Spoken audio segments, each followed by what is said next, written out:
Bonsoir chez vous, très chers téléspectateurs, et bienvenue dans notre émission. Vous avez la parole aujourd'hui. Nous recevons pour vous Monsieur Maurice Njoli. Donc, vous allez le découvrir tout à l'heure par sa biographie. Mais avant tout, laissez-moi dire merci à cette équipe technique qui nous accompagne ce soir pour vous.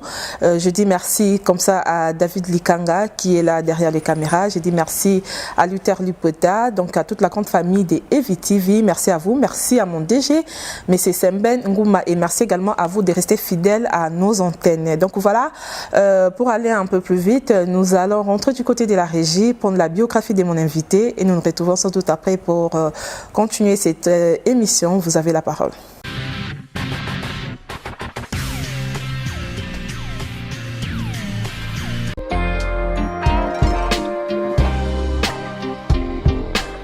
L'invité de votre émission, vous avez la parole, est Monsieur Maurice Njoli. Fils de Victor Njoli Balanga, ancien membre des gouvernements en RDC et de Hélène Mputu, ménagère. Maurice Njoli est né le 7 septembre 1961. De nationalité congolaise de la RDC, Maurice Njoli a fait ses études primaires au collège Albert Ier et ses humanités à l'école belge de Kinshasa, avant de poursuivre ses études à l'étranger, d'où il est sorti ingénieur en logiciel et hardware. Célibataire et père de 3 enfants, Maurice Njoli était DG de plusieurs entreprises en RDC et à Londres, il a travaillé comme ingénieur en logiciel dans les entreprises pour faire la programmation.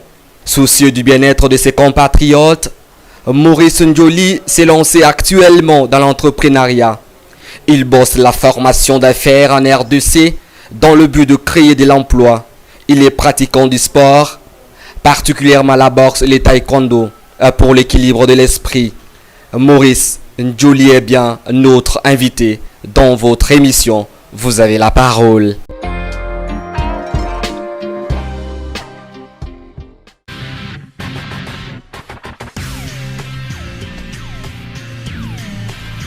Nous voilà de retour avec mon invité. Laissez-moi vous le présenter. Bonsoir, Monsieur Maurice Njoli. Bonsoir. Vous allez bien? Très très bien, merci. Voilà, donc nos téléspectateurs vous avez déjà découvert à travers cette biographie. Donc vous êtes entrepreneur, vous êtes ingénieur également, donc vous occupez également de la jeunesse. À ce titre, nous vous recevons ici dans cette émission. Vous avez la parole. Ici, nous donnons la parole aux dignes fils du pays qui font des choses qu'on loue et tout. Donc voilà. Et aujourd'hui, nous vous recevons avec vous. Nous allons parler de ce qui a trait à ce qui se passe dans notre pays, également de la jeunesse. Vous êtes d'accord avec moi? Voilà, donc avant toute chose, j'aimerais quand même que, puisque nous avons traversé un long moment, une longue période que nous ne savons pas encore quand est-ce que ça va prendre fin avec le Covid-19, aujourd'hui, ça fait toujours, il y a toujours des répercussions par rapport à cela. Donc, le monde tourne au ralenti et donc voilà, on apprend à vivre avec cela, avec la vaccination qui fait toujours des pas ici dans notre pays. Quelle lecture pouvez-vous faire par rapport à cela? Eh bien, en ce qui concerne la pandémie du Covid, c'est quelque chose qui est arrivé comme beaucoup de pandémies sont arrivées avant celle-là. Et le challenge est juste de le combattre. La science va combattre le Covid-19 et finira par gagner. Ça, c'est certain. Mais maintenant, ici, il s'agira de l'attitude que les gens auront. Plus nous nous conscientiserons dans cela, plus cela se partira rapidement. Vous pensez que la communication est bien passée parce que nous sommes dans notre pays, il y a beaucoup, en fait, on a plus peur de mesures préventives que de la pandémie elle-même. Est-ce que la communication, vous pensez qu'elle est bonne? La communication n'est pas mauvaise, mais ce qui fait qu'au départ déjà, avec les internautes qui ont donné une mauvaise image quant à certains points concernant le vaccin et tout ça, et beaucoup de gens sont allés dans ce sens-là. Et c'est pas simplement au Congo, c'est dans beaucoup de pays dans le monde où les gens ont une réticence à comprendre le sens du vaccin. Ouais. Bien, mais maintenant, les pouvoirs publics doivent juste essayer de voir la situation, dans quelle mesure ils peuvent convaincre les gens à aller dans le sens de la vaccination, parce que si nous n'atteignons pas une forte vaccination, la maladie va persister. Également, donc voilà, c'était un petit mot par rapport à cela, voilà. Donc puisque vous êtes, je rappelle bien que vous avez aussi une structure qu'on appelle Fan Club Maurice Njoli, donc là vous êtes plus dans la jeunesse. Vous pouvez nous en dire un peu plus? Non, le Fan Club Maurice Njoli joue un rôle éducatif et récréatif. Donc nous avons 2 points, éducatif et récréatif. Dans l'éducation, nous voulons juste donner l'opportunité à nos jeunes et à toutes les personnes de tout âge d'apprendre certaines choses, par exemple à bien parler le français, à bien l'écrire, ainsi que l'anglais.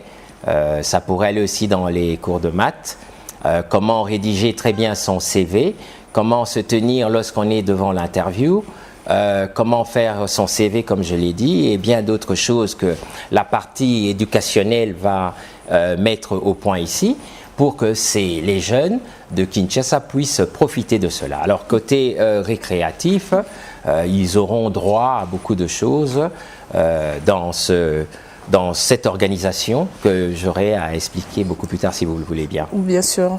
Voilà, donc par là, donc, puisque nous parlons de la jeunesse, il y a un problème sérieux qui se pose plutôt ici dans notre pays. Plus précisément, nous sommes à Kinshasa. Le phénomène Kuluna, le phénomène... les jeunes, en fait, par manque du travail, par manque du boulot, se donnent à des pratiques qui ne sont pas bonnes. Aujourd'hui, le gouvernement et aussi le place dans des endroits peut-être qui ne méritent pas selon eux et tout. Qu'est-ce que vous pensez faire pour récupérer cette jeunesse-là?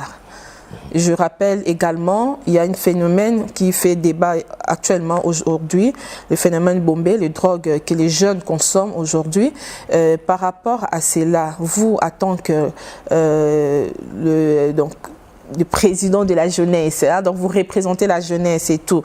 Qu'est-ce que vous pouvez dire par rapport à là? Comment vous pouvez vous y prendre, vous, de votre côté, pour amener cette jeunesse à la conscientisation?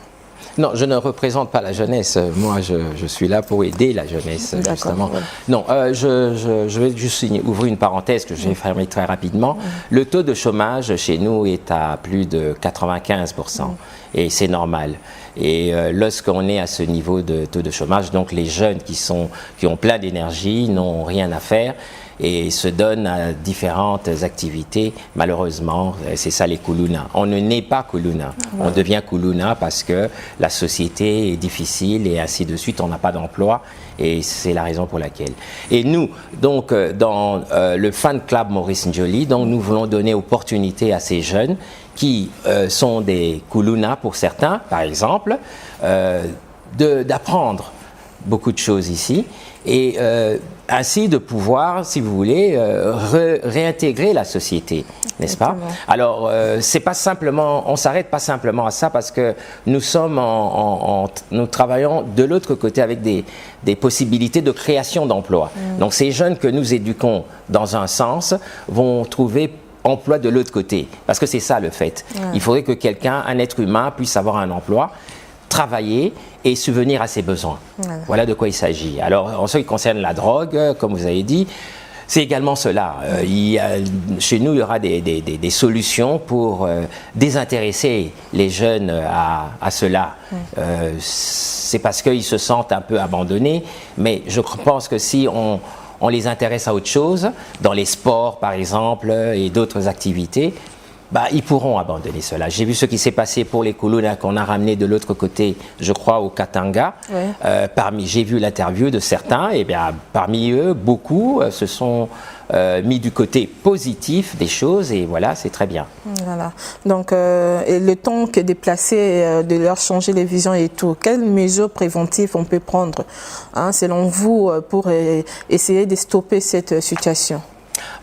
Sur le plan Parce que social. c'est pas tout de suite qu'on va créer des emplois, c'est pas tout de suite qu'on va les former, c'est pas tout de suite que ces personnes-là vont arrêter tout ce qu'ils vont faire. Quelles mesures efficaces on peut prendre face à cela? Parce que ça détruit la jeunesse en fait. Mais cela ne peut aller que progressivement. C'est comme une maladie, comme quand une maladie est dans le corps.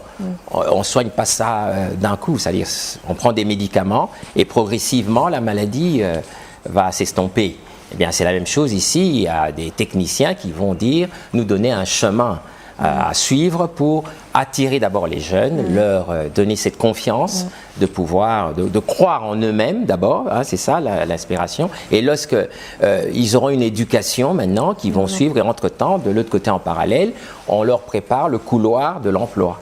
Voilà. C'est de ça qu'il s'agit. Voilà, j'aimerais bien quand même qu'on puisse savoir comment pensez-vous vous prendre, s'y prendre pour essayer un peu d'éduquer surtout cette masse, parce que moi je l'ai dit toujours, le problème de l'homme congolais c'est l'homme congolais, donc c'est le mentalité. On est tellement habitué à certaines pratiques et on croit que donc la normale, nous la normalisons. Donc si on allait par les changements de mentalité, comme je l'ai dit toujours, certainement, on va arriver à quelque chose, à une concrétisation. Donc voilà, comment pouvez-vous prendre, parce qu'aujourd'hui, dans notre pays, on a beaucoup de ONG qui travaillent, on se donne plus aux dons, la nourriture et tout ça, mais on oublie que le problème vient des dons, donc ça vient de la tête, ça vient de notre mentalité, de nos habitudes et tout. Comme je l'ai dit l'autre fois, donc si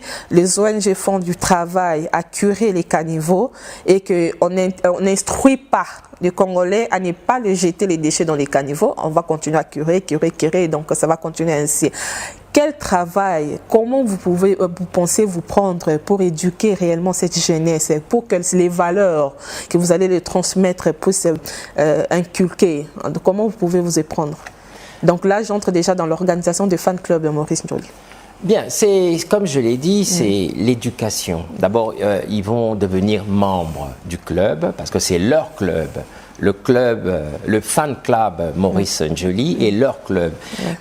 Ce fan club Maurice Njoli sera érigé dans toutes les communes. Eh bien, dans les communes, eux deviendront membres de leur club dans leur commune. Voilà. Et là-dedans, ils auront des bibliothèques, ils auront des cyber, ils auront des professeurs, ils auront des professeurs qui vont les éduquer, voilà, leur faire comprendre... Par rapport à leurs lacunes. Par rapport à leurs lacunes, j'ai donné quelques exemples ici, c'est de bien parler le français, de bien l'écrire, et pourquoi pas la langue internationale qui est l'anglais également, tout ça, ça va les aider. Comment utiliser correctement l'ordinateur, n'est-ce pas, qui est un outil de travail important. Et voilà, maintenant, leur montrer comment on fait un CV, comment on se présente, parler de l'hygiène corporelle, c'est très important. Et tout ceci les emmène dans leur choix de vie, parce que la vie, c'est d'abord le choix que l'on fait. Voilà. Si moi je veux devenir maçon dans ma vie, c'est mon ambition, je deviens maçon, donc j'ai réussi ma vie en tant que maçon. Si je veux devenir médecin, eh bien je fais des études pour devenir médecin, et quand je termine et que je travaille, j'ai réussi mes ambitions. Donc les orienter, leur dire ce qu'ils peuvent faire. Alors ça, c'est une chose maintenant, et je crois que si cela fonctionne correctement, ça sortirait beaucoup de jeunes de la rue. Mais encore une fois de plus, ici, les pouvoirs publics ont leur rôle à faire, n'est-ce pas? C'est-à-dire que nous devons travailler ensemble pour occuper ces jeunes. Alors, pour revenir à ce que vous avez dit sur ce que font les ONG et tout ça, c'est pas mauvais, mais bon, c'est... Quand on regarde dans la parce qu'en fin de compte, quand on crée une structure comme ça, à moins que, parce que beaucoup de ONG également se transforment toujours en parti politique, je ne sais pas si vos ambitions sont aussi politiques, mais on voit toujours le même chemin, même parcours. Donc c'est comme ça qu'on aimerait quand même voir donc déjà comme vous dites apprendre le français et tout ça c'est bien, c'est bien bon, ça sera une innovation parce qu'aujourd'hui on met plus accès à la famine, on met plus accès, aujourd'hui on permet un sac de riz, demain ça va finir, demain on va encore chercher, on mange tous les jours. Mais les valeurs, cette valeur là qui vont rester chez les jeunes pour que demain qu'on puisse retrouver des cadres dignes en fait. En fait, vous avez tout dit. Vous avez tout dit et moi je ne peux que compléter ce que vous avez dit.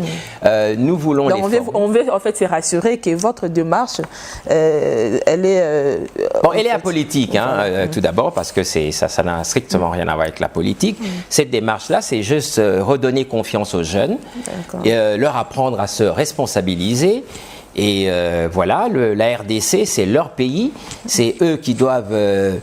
orienter et faire les choses comme ils veulent, dans le bon sens pour le développement de notre pays. Donc voilà, donc ce sont à peu près les lignes qu'il faut apprendre à ces jeunes. Et il y en a parmi eux qui voudront aller dans la politique, certainement, pourquoi pas, il n'y a aucun problème. Et d'autres qui voudront aller dans d'autres secteurs. C'est ça. Mais j'ai remarqué une chose, beaucoup de jeunes ici pensent qu'il faut aller en politique pour s'exprimer. Non. Alors, je ne pense pas. Alors, nous, justement, notre rôle, c'est de montrer aux jeunes que il faut être un entrepreneur si on veut aller être grand. Leur apprendre à être des entrepreneurs. Comme dans certains pays d'Afrique anglophone, on apprend aux jeunes à devenir des vrais entrepreneurs. Et chez nous, ici, ça n'existe pas vraiment. Tous les jeunes veulent aller dans la politique. Les jeunes veulent aller dans la politique. Par rapport à la conjoncture. Mais la conjoncture, elle est faite ainsi, la vie n'est pas facile.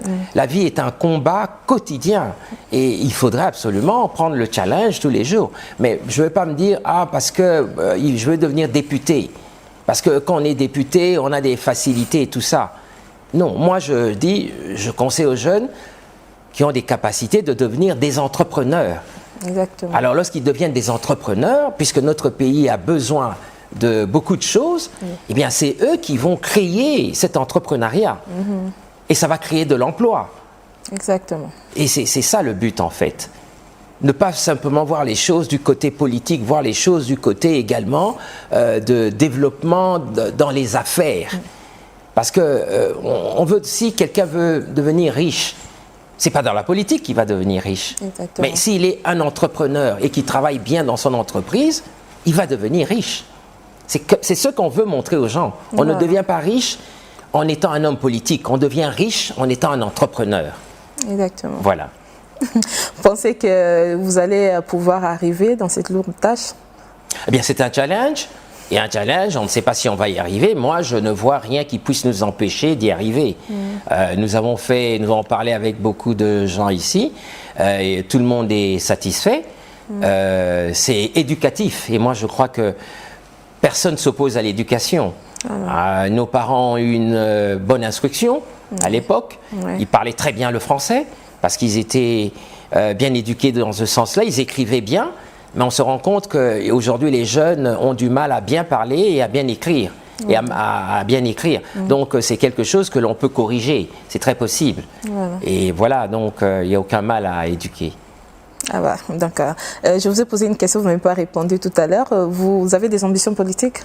Je suis d'une famille d'abord de politique. Mon père était un homme politique et je comprends très bien la politique. Bien sûr, il faut que tout le monde comprenne la politique de son pays. Mais maintenant, l'ambition politique, je l'ai. Bien sûr, puisque je veux militer comme un homme politique, devenir par exemple, je le dis, un sénateur, si je le peux. Parce que mon rôle en tant qu'entrepreneur, si je suis en même temps sénateur, ça me donne un aura de plus. Mais je me penche plus sur l'entrepreneuriat, mais je comprends parfaitement la politique puisque je viens d'une famille où mon père était un homme politique. Ah oui. D'accord. Donc, on doit attendre quelque chose de vous en 2023? Non, pas en 2023. J'ai beaucoup de choses à faire dans mon domaine de l'informatique. Oui. J'ai beaucoup d'ambition de ce côté-là. En 2023, non, pas du tout. Mais nous allons militer dans un parti politique, bien sûr. Et c'est ce parti politique-là que nous allons tous y donner un accent pour nous exprimer. Parce que le but, c'est quoi? C'est l'amélioration de la qualité de vie de nos populations. C'est la raison pour laquelle on va en politique. Voilà, donc c'est ça le but. Et notre parti politique, en ce moment-là, va militer pour cela. Voilà. Pensez-vous qu'il y a une avancée par rapport au social du peuple congolais avec l'accord du gouvernement avec les opérateurs économiques, également avec les compagnies aériennes? Vous pensez qu'il y aura une avancée par rapport à la situation sociale du peuple congolais? Vous avez parlé de tout sauf de la situation sociale. Oui. Non, rien n'est facile. Le gouvernement a une tâche énorme. Ça, il y a 80 millions d'habitants. J'ai dit que le taux de chômage était très élevé. On ne peut pas régler tous ces problèmes en une année. C'est impossible. Mais il faut progresser. Il faut progresser. J'ai vu quelques progrès, bien sûr, mais on ne peut pas tout faire là, maintenant, comme ça. Il y aura des ratés, c'est normal, l'être humain peut faire des erreurs. Mais ce que je suis en train de souligner ici, nous sommes en train de progresser dans la démocratie. Cela est certain. Peut-être que certains ne voient pas ça, mais nous avançons dans la démocratie et nous allons atteindre des paramètres importants. Et nous serons comme en Occident, où nous sommes totalement démocrates, et voilà, et les gens s'expriment, c'est certain. On ne peut pas aller dans un autre sens, les choses vont dans ce sens-là. D'accord. Oui. Donc voilà. J'aimerais quand même, avec les téléspectateurs, je pense qu'il serait aussi important de parler de la situation des Congolais à l'étranger. Il y a toujours, ce n'est pas la première fois la situation qui vient de se passer en Inde, et donc qu'est-ce qu'on peut faire pour qu'on arrive à pallier à cette situation? Bien, comme je l'ai dit, je pense que les jeunes ou les Congolais qui vont à l'étranger, c'est parce qu'ils cherchent une meilleure vie. OK? En allant à l'étranger, ils pensent que là-bas, ils vont vivre mieux, et ainsi de suite. Bon, ben, moi, j'ai vécu à l'étranger également, j'ai fait mes études là-bas. Quand on est à l'étranger, c'est pas chez vous. Donc on est bien ici. Alors les jeunes qui partent à l'étranger, qui veulent, doivent absolument, n'est-ce pas, essayer de s'accommoder à la vie des pays dans lesquels ils vont. La vie facile est un rêve, est un leurre. Ça n'existe pas. Un homme doit se battre à l'étranger. Si vous y allez, ben, vous devez travailler correctement, respecter les lois de ce pays et faire ce que vous voulez, des études, et revenir, si vous voulez, dans votre pays pour y travailler. Donc, si vous faites allusion à ce qui s'est passé avec le jeune Congolais en Inde, à qui je présente mes condoléances, à sa famille ici, qui a trouvé la mort dans des situations, dans des conditions tragiques, nous ne pouvons que déplorer cela. Et j'ai beaucoup aimé la réaction du ministère des Affaires étrangères en convoquant l'ambassadeur indien ici pour parler. Cela donne assurance à tous nos compatriotes qui sont à l'étranger et nous voulons savoir, parce que nos compatriotes, nous voulons savoir comment est-ce qu'ils sont à l'étranger. Okay? C'est très important. Le Congolais a toute sa valeur partout où il est dans le monde. Et je tiens à souligner cela, c'est très important. Et ben, ici, ce qui s'est passé, c'était une réaction un peu normale, parce que les gens se sont sentis... ils étaient fâchés devant cela. On a tué un compatriote, simplement... bon, on nous dit, hein, l'information qu'on l'a tué parce qu'il avait de la drogue, ou il fait de la drogue, c'est un trafiquant. Ben, ce que je n'encourage pas. Il ne faut pas encourager nos jeunes à aller faire de la drogue à l'étranger. Ça, c'est hors de question. Mais on en a arrêté beaucoup dans le monde. On ne les tue pas. Il faut aller en justice et le condamner. Alors ici, les gens ont réagi parce que je crois qu'il n'aurait pas dû trouver la mort. On n'aurait pas dû le tuer, on aurait dû le juger, ainsi de suite. Mais maintenant, les expatriés qui vivent chez nous, qui sont des Indiens, doivent payer pour cela? Non, je ne pense pas. Il ne faut pas aller casser les magasins des Indiens parce qu'en Inde, on a tué un Congolais. Non, je n'encourage pas cela. Mais comment est-ce que la population devait réagir? Parce que apparemment, c'est une situation qui se répète. Ça s'est passé en Inde, mais ça s'est passé aussi dans d'autres pays. Est-ce que les gouvernements, sur ce point-là, ils font correctement, ils protègent correctement leurs compatriotes? Alors, au lieu d'attaquer les magasins, nous devons plutôt nous pencher vers le gouvernement. Exactement. Et je l'ai dit tout à l'heure, le ministre des Affaires étrangères a pris les devants, puisqu'il a convoqué l'ambassadeur. Alors, nous devons juste faire la pression au gouvernement et donc, allez, agissez, montrez aux autres pays qui doivent nous respecter et ainsi de suite. Il faut écrire au ministre des Affaires étrangères, il faut écrire au Premier ministre, et c'est ça la communication. Mais ne pas aller casser les magasins. Parce que lorsqu'on casse les magasins, ces magasins emploient nos frères congolais. Voilà. Alors, lorsqu'on les casse, eux, ils vont aller au chômage et on va frustrer les choses.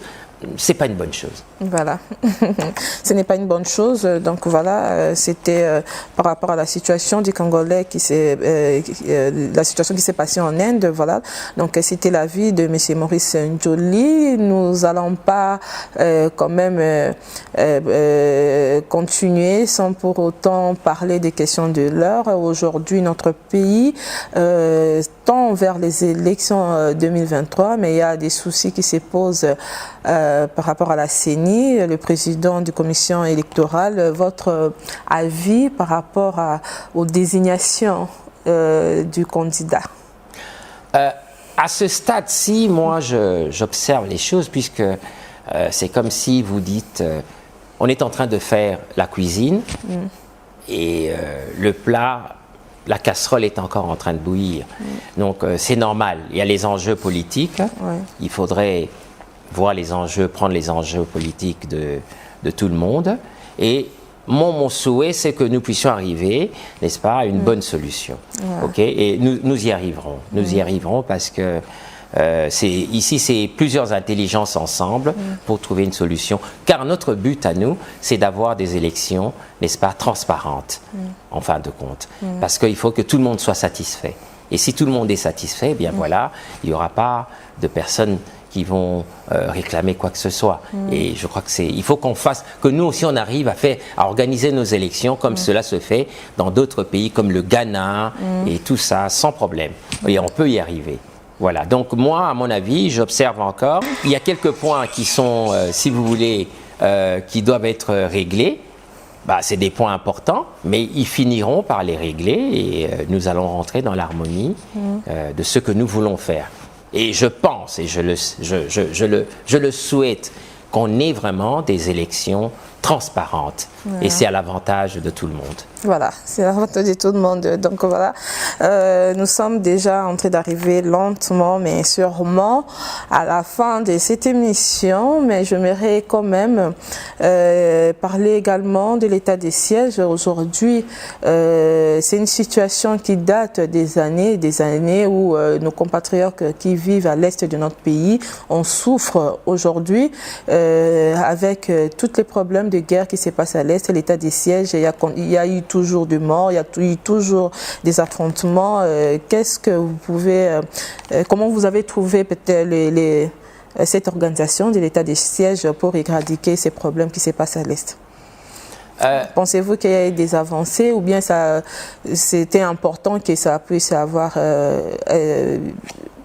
qu'on puisse arriver à cette méthode? Je crois que le pouvoir en face s'est proposé cette formule. Moi, je ne crois pas qu'elle est mauvaise.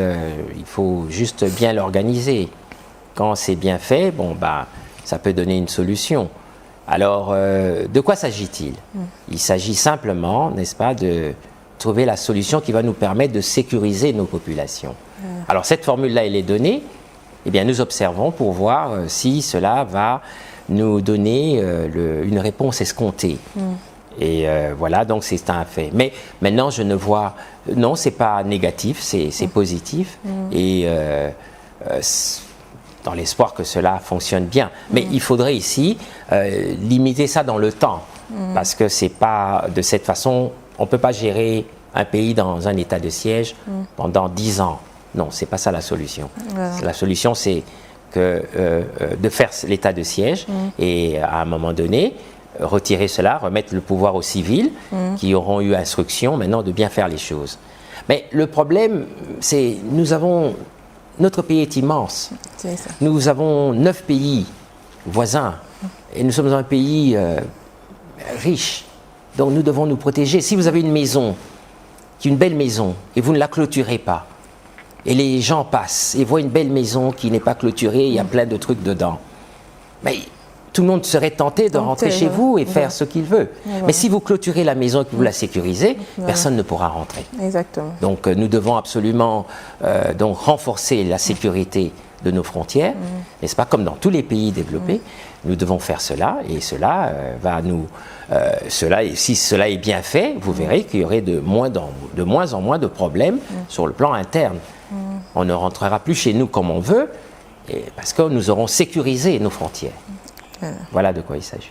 Voilà, donc je pense qu'on a quand même pu survoler quelques points importants. Donc nous avons réussi, en tant qu'entrepreneur, vous avez des visions, vous avez votre calendrier par rapport à ce que vous pensez faire ici dans notre pays, en tant que digne fils du pays. Vous pouvez nous dire quand même votre perspective, qu'est-ce que nous devons attendre de Maurice Njoli? Voilà. Alors, Maurice Njoli prend l'ambition d'être multisectoriel. Je serai dans l'informatique, je serai dans l'agriculture et dans bien d'autres choses encore. Parce que notre pays nous donne opportunité de faire beaucoup de choses. C'est vrai que l'on peut peut-être pas faire à l'étranger, mais chez nous, on peut être multisectoriel. Moi, ce que l'on appelle ici la Njoli Corporation, c'est donc une entreprise, si vous voulez, un groupe qui comprend plusieurs entreprises. Alors, ces entreprises-là auront plusieurs secteurs. Donc, nous serons, donc, comme je vous le dis, dans l'informatique, dans l'agriculture et dans d'autres domaines. Et voilà, donc il y aura des ONG dedans et il y aura des SARLU et SARL dedans. Nous sommes en train d'avancer et dans 2 ans, je dirais, nous allons nous exprimer réellement. Voilà, exactement. Voilà. D'accord, merci beaucoup. Je pense que nous avons tous compris le personnage de Maurice Njoli. Donc, c'est que nous pouvons qu'encourager, parce qu'il faut toujours encourager des personnes qui veulent investir dans notre pays, parce que nous voulons que ce pays puisse aller de l'avant. Donc, nous ne sommes pas l'ennemi de notre pays, mais nous sommes membres de notre pays et nous devons tous travailler. Comme je l'ai dit toujours, nous ne devons pas toujours attendre du gouvernement, mais tous nous devons travailler corps et âme pour amener ce pays à vivre réellement ses rêves. Donc voilà, aujourd'hui nous avons reçu pour vous M. Maurice Njoli. Avec lui, nous avons eu à parler de ce qui se passe également dans notre pays. Donc j'ose croire que vous avez tous compris de quoi il s'agissait. Donc voilà, nous sommes déjà à la fin de cette émission, mais avant de clore cette émission, j'aimerais quand même avoir votre dernier mot. Donc qu'est-ce que les téléspectateurs doivent retenir pour ce soir? Ils doivent retenir simplement que c'est nous les Congolais qui devons mettre la main à la pâte pour développer notre pays. Et bien, nous avons l'ambition, comme d'autres aussi, de prendre ce challenge. Parce que ce que nous visons, c'est l'amélioration de la qualité de vie de nos populations, que nous ayons une jeunesse prospère, afin que cette jeunesse demain soit en mesure d'écrire le prochain chapitre de notre histoire. Je vous remercie. Voilà, merci beaucoup. Donc voilà, nous sommes à la fin de cette émission. Vous avez la parole. Donc voilà, nous vous remercions de nous avoir suivis avec beaucoup d'attention. Donc restez toujours scotchés devant vos postes téléviseurs tous les mardis à 21h et vendredi à 11h pour suivre cette émission. Très prochainement, vous aurez notre numéro de cette émission. Vous avez la parole. Merci à l'équipe technique qui nous a accompagnés. J'ai dit merci à David Likanga, merci à Luther Lupeta, merci à mon DG, M. Samben Gouma. Nous nous retrouvons le mardi prochain pour un nouveau numéro de cette émission. Vous avez la parole.